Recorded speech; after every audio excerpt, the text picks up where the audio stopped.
Many writers don't consider the genre they are writing in until their book is written.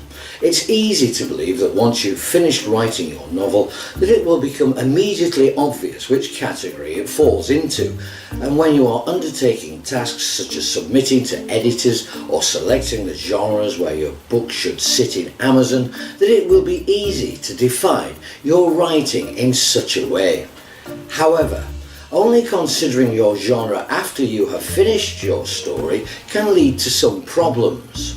There are perhaps some stories that are easier to define. A classic romance, thriller or horror story, for example. With many contemporary fiction books, it can be a little more tricky, and in fact you could find your story crosses the boundaries of many different genres. A little bit of romance, but mostly a thriller, a ghost story with some comedy thrown in, and so on. The trouble with not being able to clearly define your genre is that you then cannot clearly define your audience. One of the most important things you should be able to do when submitting your novel to publishers and agents, or when marketing it yourself, is to be able to define who your audience is, to be able to prove that there is a market for your book out there, that there are readers ready and waiting to devour it. If you are vague about your genre, agents and publishers will have a harder time being convinced they can sell your book.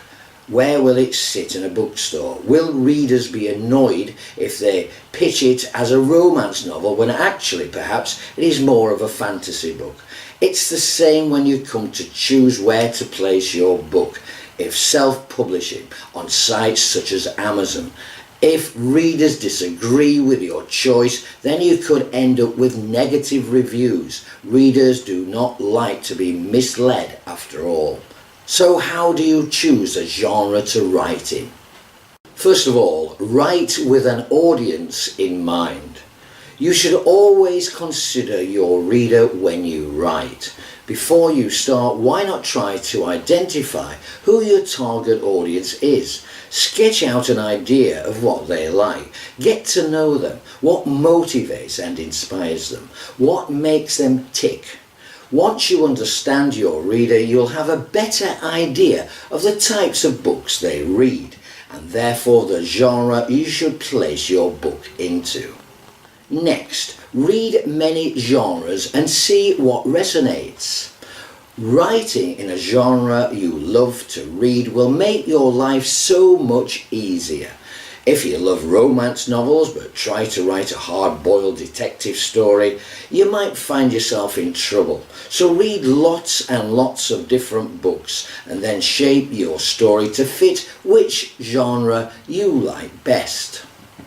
And next, go to a bookstore. Look at the books in each section. Where do you see yours going? If you have already written your novel or have your story already mapped out in your head, go to a bookstore to try and help clarify which genre it fits into. Look at books by other authors and see which ones have similar themes to yours. This is also a great way of getting inspiration for your book synopsis and cover too. Our next tip is to create a marketing plan. If you pick a genre that is really obscure, you might find it difficult to know how to market your book. Saying that, a niche genre could help you really focus on specific readers. Creating a marketing plan could help sway you one way or another as you decide what is best for your book. At the end of the day, when it comes to picking a genre to write in, sometimes it's simply a good idea to go with your gut instinct. If you are torn between two, you could even make a pros and cons list to help you choose. Whatever you do, make sure you have a clear idea of the genre you are writing in, ideally before you start to write.